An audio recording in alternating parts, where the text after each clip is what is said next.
10 minutos, yo lo voy a controlar por cronómetro. Don Eugenio tiene la palabra. Gracias, Iria. Voy a también mi cronómetro, magistrado, por favor. Sí, por supuesto. Gracias. Su señoría, los hechos han quedado probados de que aquí ha existido afectación de los bienes jurídicos protegidos en este delito pluriofensivo. Afectación a la intimidad, afectación a la vida privada de dos personas naturales, afectación de la protección de datos personales secretos de estas dos personas, violación del deber de reserva de todo funcionario público al cual la sociedad ha depositado y ha confiado sus secretos. De paso, se han vulnerado las normas legales y constitucionales de nuestro deber de fiscales de dar protección a víctimas y testigos.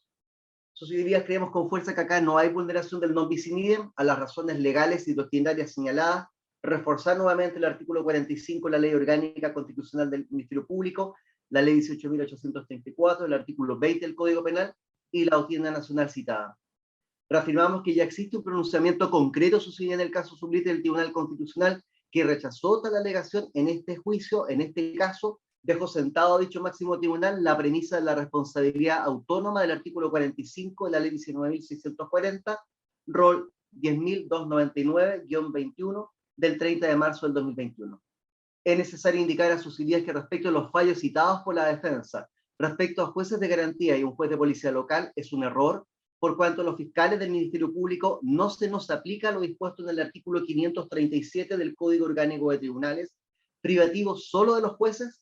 A nosotros se nos aplica el artículo 45, ya tantas veces citado en esta Ley Orgánica Constitucional. Por otra parte, sucedería a no seducirse el fallo citado por la defensa respecto a la Corte de Apelaciones de San Miguel del 10 de noviembre del 2016 sobre una querella de capítulos respecto de un fiscal adjunto, junto con ser hechos totalmente distintos, obstrucción a la investigación y falsificación de instrumento público. Lo que la Corte hace en dicho fallo sucedería es considerar que no hubo mérito para proceder penalmente, por no existir elementos que constituyan ambos ilícitos, y así lo indicó los considerandos séptimo al 10º del fallo en cuestión. Reforzamos también sucederían nuestros argumentos con los de la excelentísima Corte Suprema y de la doctrina nacional, es que mayor ahondamiento junto al rol 21.054 del año 2020, del 28 de septiembre del 2020, que hice referencia, otro de los tantos, un fallo reciente de nuestro máximo tribunal en el 337 de 2021, del 2 de agosto del 2021, que en su orando quinto señala que reiteradamente esta Corte Suprema se ha pronunciado a favor de la compatibilidad entre la sanción administrativa y el castigo penal, o si se quiere, entre la persecución de la responsabilidad administrativa y el encartamiento penal. Además, el considerando séptimo de dicho fallo señala este conjunto de disposiciones deja de manifiesto plenamente la voluntad legislativa de que la eventual investigación y posterior aplicación de las sanciones penales que correspondan no impida la investigación y la eventual aplicación de sanciones administrativas. Pero sucedería aún más la reciente aprobación de la querella de capítulos respecto de una jueza de garantía de Coyhaique, precisamente por vulneración de secretos de la ley 20.000, en el rol 75.555 del año 2021, de fecha 16 de noviembre del año 2021. De lo contrario, junto con la sanción disciplinaria, entonces no se habría aprobado por el excelentísimo tribunal tal querella de capítulos. La sanción disciplinaria y la pena penal no se excluyen recíprocamente porque persiguen fines distintos.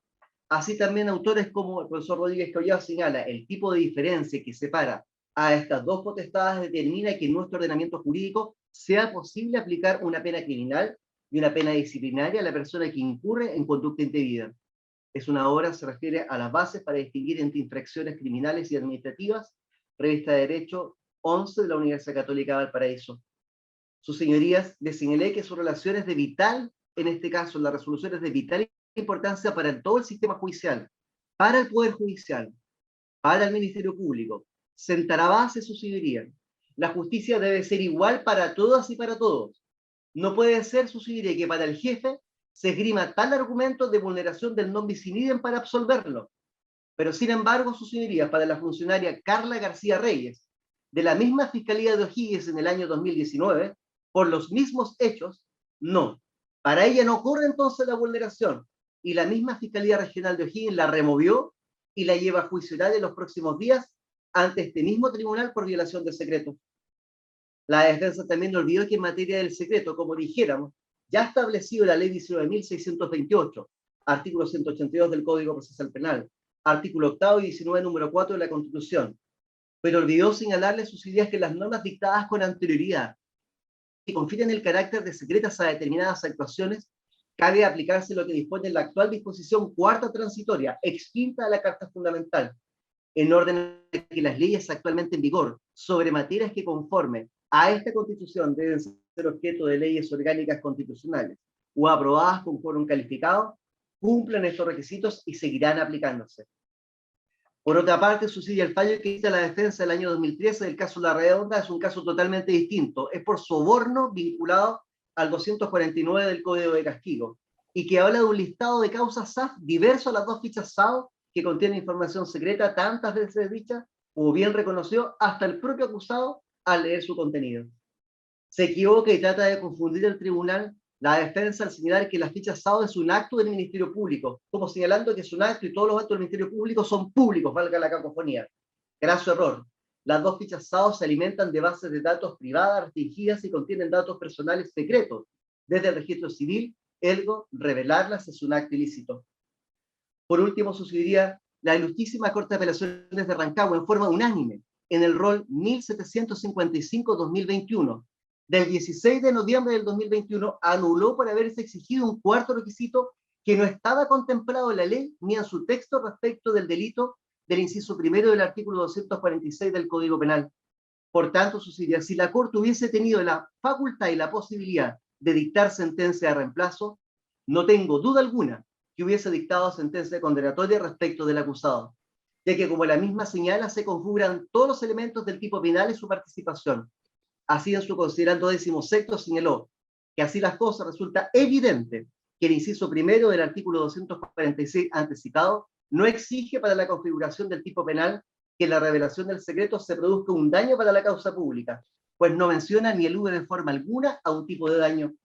En efecto, de no existir el inciso segundo, podría ser discutible si para sancionar la conducta descrita en el inciso primero sería necesario la constatación de un daño o no, pero como el segundo inciso se agrava el tipo penal solo por la circunstancia de producirse un daño para la causa pública, no puede sino extenderse que el inciso primero no lo exige. Sucedería, su decisión es muy relevante para el sistema de justicia. De lo contrario, todo ciudadano podrá exigirles a ustedes, como a los tribunales de justicia, a la fiscalía, revelar información secreta para cualquier fin, incluso hasta para hacer una denuncia que puede ser que nunca llegue, que nunca existió al momento de revelar los secretos en el caso Sublite. Sucedería, por último, la probabilidad de ser más que un ejercicio teórico en todo funcionario público. Lo que importa es que este interés personal nunca prime por sobre el interés de toda la colectividad. Si la probabilidad es especialmente importante en la actividad de los jueces, es un principio inexcusable, y es que cada vez que se confía la resolución de un conflicto jurídico a la decisión de un juez, se efectúa un particular depósito de confianza. Confiamos que el tribunal decidirá solo en función de la justicia del proceso, sin apelar en ninguna consideración ajena. La decisión de condena que solicitamos devolverá la esperanza y reafirmará el deber de secreto que todo funcionario público debe, en aquella que sirve a sus compatriotas, y no que se aprovecha de los secretos de ellos. Muchas gracias, su señoría, y solicitamos que se dicte sentencia condenatoria. Muy bien. Por el Consejo de Defensa del Estado, ¿quién va a ser el alegato? Yo, su sería. Muchas gracias. Muchas gracias, su sería. También voy a tratar, por supuesto, de ceñirme el tiempo que ustedes gentilmente nos han ofrecido para hacer nuestros alegatos de réplica. Sería, me quiero hacer cargo de algunas cuestiones que comentó la defensa. La defensa, terminada su exposición el día viernes pasado, su alegato clausura, cerrando una segunda pregunta que tenía, que era ¿por qué estábamos en este segundo juicio oral? Bueno, la respuesta más directa de por qué estamos en este segundo juicio oral es algo que ya lo dio el señor fiscal, que la Ilustrísima Corte de Apelaciones de San Miguel, por votación unánime, el 16 de noviembre del año 2021, el autos rol 1755-2021, acogió los recursos de nulidad aducidos tanto por el Ministerio Público como por el Consejo de Defensa del Estado y estableció que efectivamente una errónea aplicación de derecho que influyó sustancialmente en el expositivo del fallo en el procedimiento de la sentencia pronunciada en el primer juicio oral. Y que lo medular, para no ser redundante con lo que ya señaló el señor fiscal, lo medular efectivamente su considerando 20 estableció que se incurrió en el error de derecho enunciado que influyó sustancialmente en el expositivo del fallo, porque de acuerdo a lo razonado en este, de no haberse exigido la concurrencia de un cuarto elemento indicado en el considerando 15º, estarían acreditados todos los elementos del tipo penal por el cual fue acusado el señor Arias Madariaga. ¿Qué se refería a este requisito adicional que había establecido el primer fallo en este juicio oral que fue anulado, de la existencia o la necesaria existencia de un daño a la causa función pública, que a juicio de los sentenciadores de la Ilustrísima Corte de Apelaciones de Rancagua no era exigible para configuración del tipo penal.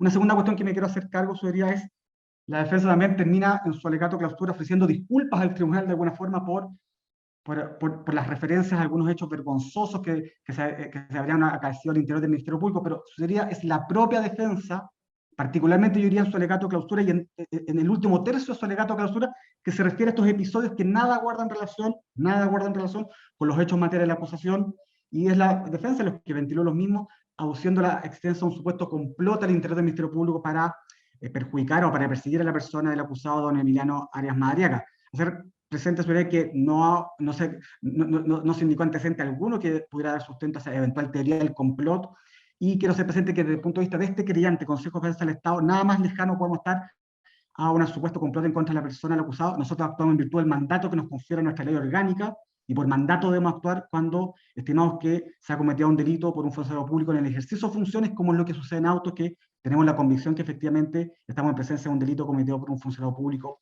en el ejercicio de sus funciones, que es lo que da legitimidad activa a la intervención del Consejo de Defensa del Estado en virtud de su ley orgánica.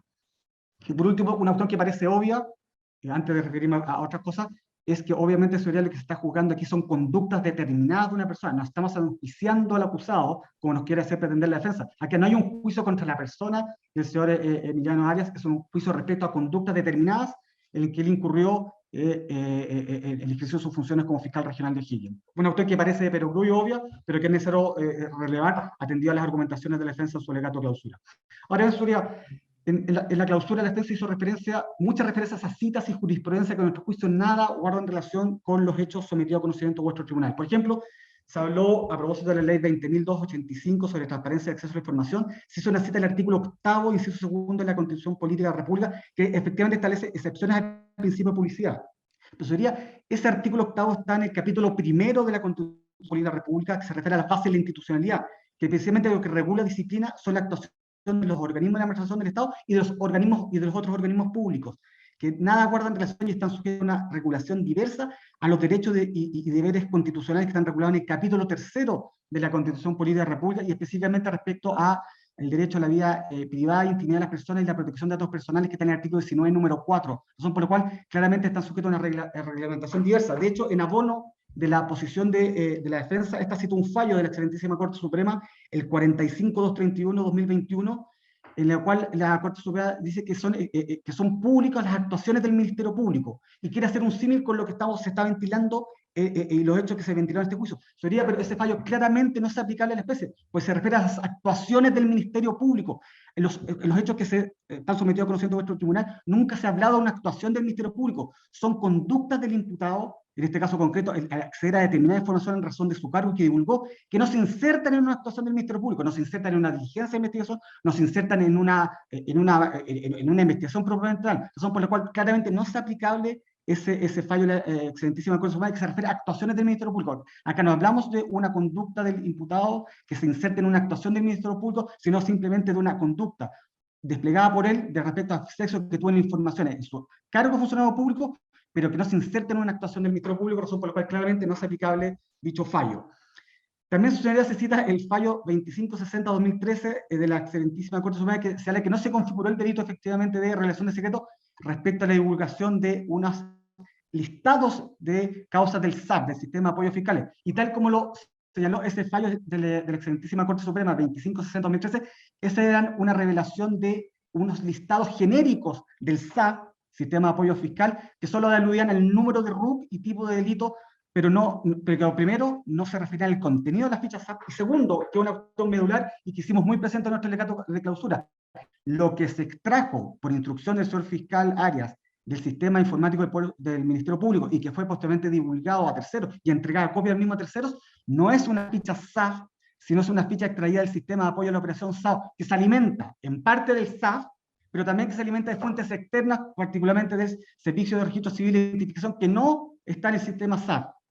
no está en las fichas SAP. Las fichas SAO se alimentan del SAP y del sistema de registro civil de identificación, tal cual lo pudo apreciar el propio tribunal al ver la primera hoja de esa ficha tipo sujeto SAO, en que aparece la información que proviene del registro civil de identificación, razón por la cual claramente tampoco ese fallo de la excelentísima Corte Suprema no es aplicable al caso de auto sometido a conocimiento de vuestro tribunal.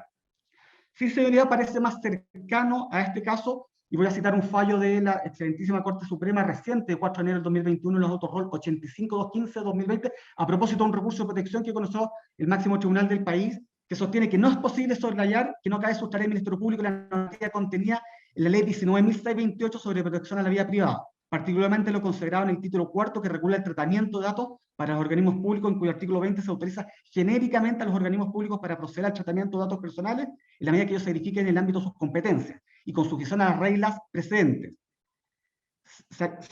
Considerando séptimo, que en este sentido es relevante resaltar que el artículo 21 de la ley 19.628 regula la situación particular de los datos personales relativos a condenas por delitos, infracciones administrativas o faltas disciplinarias, estableciendo que no pueden ser comunicados una vez prescrita la acción penal o administrativa o después de cumplida o prescrita la sanción o pena, salvo que sean requeridos por tribunales de justicia u otros organismos públicos en el ámbito de sus competencias. De los puestos es posible inferir que en el primer caso los datos personales relativos a condenas, a cuyo respecto serán aplicables los artículos 5, 7, 11 y 18 de la ley 19.628, que versan sobre la obligación de reserva de sus contenidos, son los que se han de mantener disponibles para el solo evento que los tribunales u otros órganos del Estado, actuando en el ámbito de sus competencias y guardando además la debida reserva o secreto, a su respecto los soliciten. En este caso, claramente la excelentísima Corte Suprema estableció el deber de reserva de resguardo, por ejemplo, de datos relativos a las condenas de las personas, que precisamente es uno de los antecedentes que constaban en estas fichas tipo sujeto SAO, respecto a las cuales, cuya información el acusado divulgó. Claramente en este caso creemos que este fallo de la excelentísima Corte Suprema pasó un recurso de protección, es claramente más aplicable y está vinculado al caso sometido a conocimiento de vuestras señorías. Adicionalmente, señoría, quiero hacer presente otro fallo al cual en su alegato de clausura aludió el señor fiscal, pero que me acerca alguna cuestión que es relevante, que a propósito de la eventual vulneración del principio de non bis in idem que plantea la defensa. Este fallo es del 21.054-2020, sentencia el 28 de septiembre de 2020. Solo voy a hacer referencia al considerando duodécimo, que es muy corto, sería que establece que, en consecuencia, esta Corte comparte la interpretación efectuada por los sentenciadores, especialmente en cuanto a que el artículo 58 de la ley 18.045 permite la acumulación de la sanción penal y la sanción administrativa, atendido a los diversos bienes jurídicos protegidos, debiendo descartarse la infracción al principio del non bis in idem. ¿Por qué es relevante este fallo, señor? Este fallo se dio entre un particular y la Superintendencia de Valores Seguros, porque aborda el principio del non bis in idem de una doble perspectiva, que es especialmente lo que sucede en este caso. Primero, hay una norma legal que lo regula. En este caso, en el artículo 58 de la ley 18.045, en este caso, es el artículo 45 de la Ley Orgánica Constitucional del Ministerio Público, establece claramente que los fiscales están sujetos a responsabilidad civil, administrativa y penal. Pero además porque la excelentísima Corte Suprema resuelve el problema del non bis in idem, atendió los bienes jurídicos protegidos. Dice que atendió a diversos bienes protegidos, se debe descartar la infracción al principio del non bis in idem, que precisamente lo que sucede en este caso, que nosotros reiteradamente lo hicimos presente en nuestro alegato de clausura. Necesariamente debemos atender a la naturaleza de los bienes jurídicos protegidos, la tutela de los bienes jurídicos protegidos, para también resolver el problema del non bis in idem. La norma del artículo 246, inciso primero, protege primariamente a bienes jurídicos que no están alcanzados por la eventual responsabilidad administrativa que se puede hacer efectiva respecto a un funcionario público, como son la vida privada o intimidad de las personas, la protección de datos personales y la confianza que deposita en la comunidad en el funcionario público que pueda acceder a determinada información respecto a los cuales debe guardar reserva y confidencialidad. Razón por la cual sería, a la luz también de los bienes jurídicos tutelados, a nuestro juicio claramente debemos descartar la infracción del principio de non bis in idem. Y para terminar, señoría, creemos que efectivamente a través del mérito del proceso y particularmente los diversos medios de prueba incorporados en el presente juicio oral, se ha acreditado más allá de todo lo razonable, primero los presupuestos fácticos que conforman los hechos en materia de acusación y que esos hechos configuran el delito de revelación de secreto del artículo 246, inciso primero del Código Penal. Delito que, como ya hemos dicho, es un delito formal, que afecta, pluriofensivo, que afecta a diversos bienes jurídicos y que por la sola realización de alguna de las conductas o hipótesis que establece inciso primero del 246 se entiende consumado, como bien lo plantean gran parte de la doctrina entre ellos los profesores Alfredo Guerra y don Mario Carrillo Mor, razón por la cual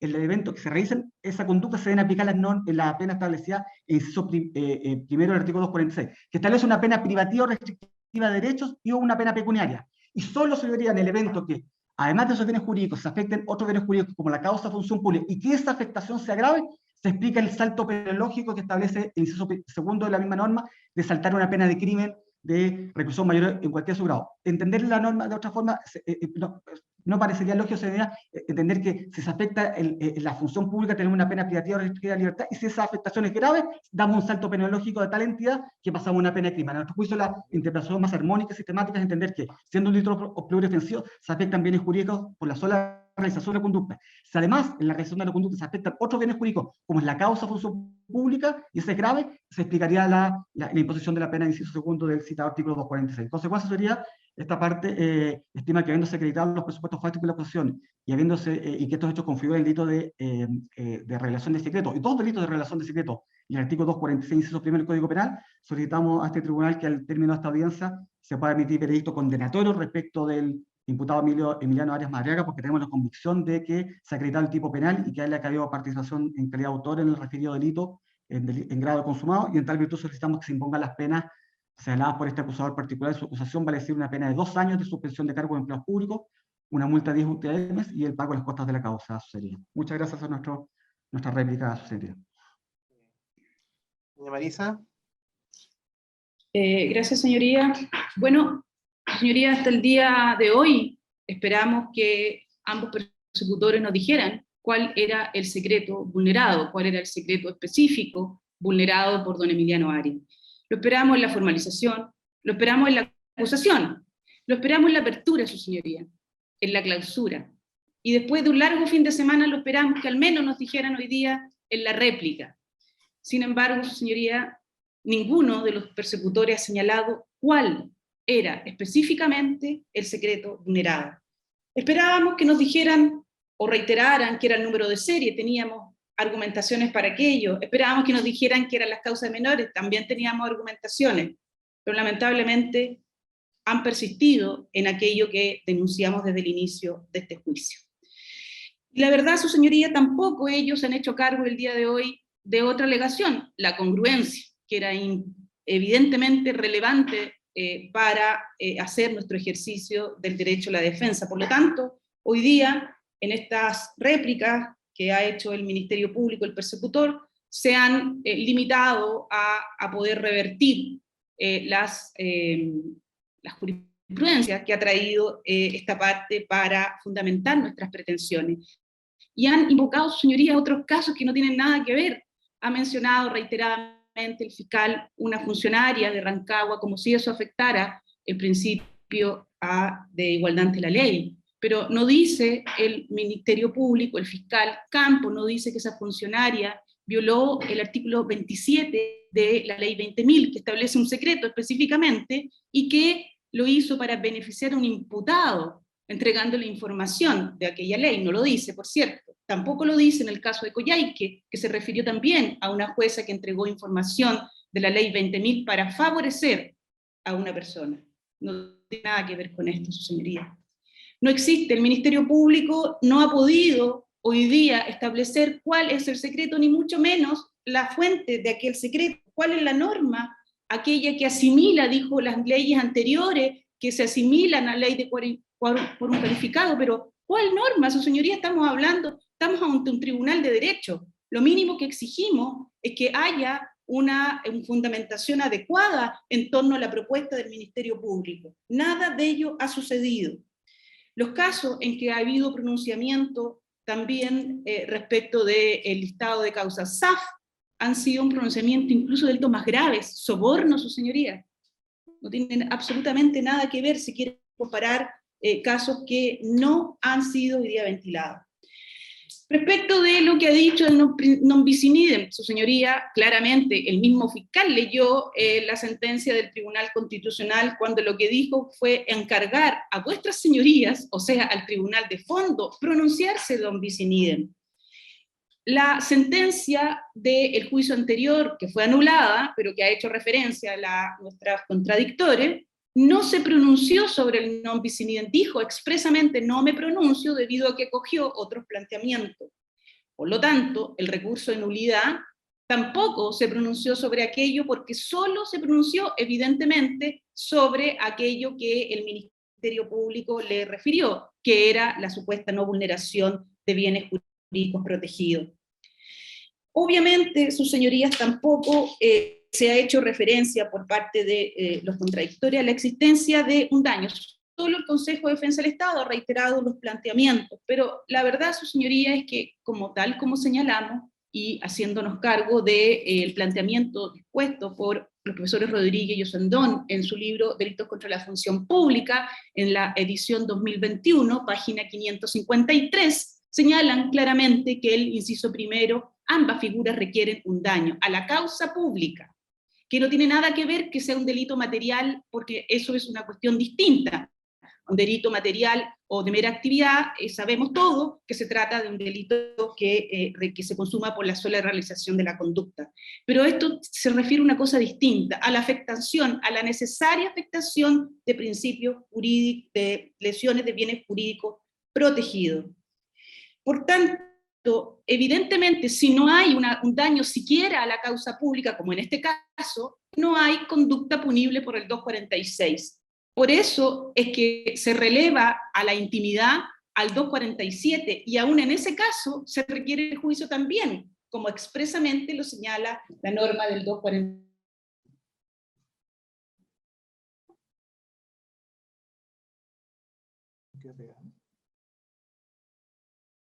Doña Marisa. Doña Marisa, ¿me escucha? Así que ya se pegó. Sí.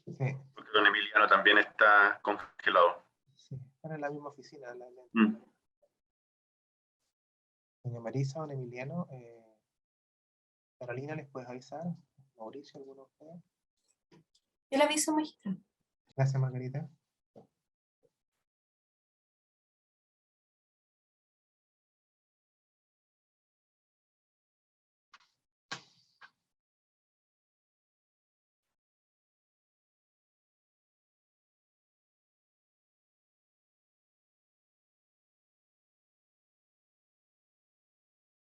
Ahí se salieron, se cayeron.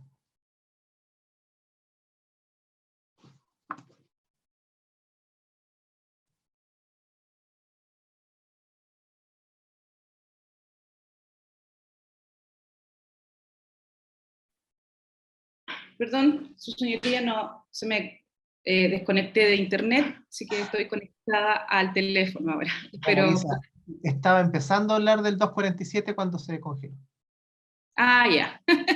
No, yo solamente resumir en esa parte, vuestras señorías, que dije que requería la figura del artículo 246 en ambos incisos, al menos un daño a la causa pública, tal como lo señalan los profesores Rodríguez y Osandón, porque si no lo hay, no es una conducta típica.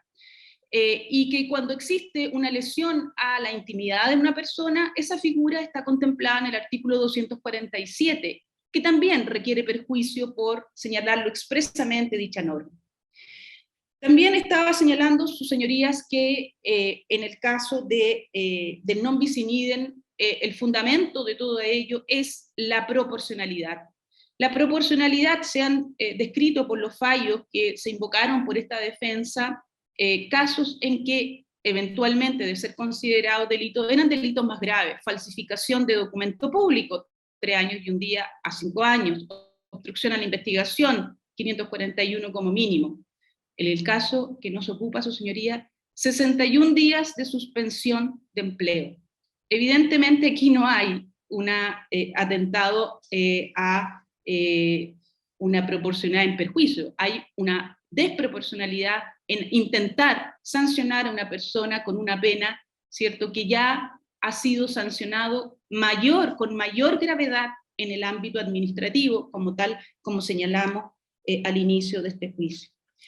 Y por último, su señoría, para terminar, sí, hay un antecedente también relevante, su señoría, que citó el fiscal Campos. Señaló que iba a citar, yo no lo cité, pero lo voy a citar en mi réplica, el fallo del Tribunal Oral en lo Penal de San Bernardo, en el RIT 110-2015, que se trató de 2 funcionarios judiciales que fueron acusados por violación de secreto. Ellos fueron contactados, su señoría, por un particular para que se consultara información del registro civil, lo que todos conocemos como el monito web, donde aparecían condenas y órdenes de detención. Lo relevante de ese caso, sus señorías, es que eran causas del sistema antiguo, que ni siquiera era posible verlas por el portal del Poder Judicial. ¿Y qué se dijo? Se dijo que allí, la información que aparecía allí era pública, que el sistema lo único que hacía era ordenarla y facilitar su consulta, que incluso esa información la podían obtener directamente en la consulta en el archivero judicial. Por lo tanto, esos funcionarios fueron absueltos, fueron además recurrido de nulidad, se hizo un segundo juicio, se anuló ese juicio, y en el segundo juicio fue nuevamente absueltos los funcionarios judiciales. Información del registro civil que los persecutores han dicho que supuestamente sería secreta.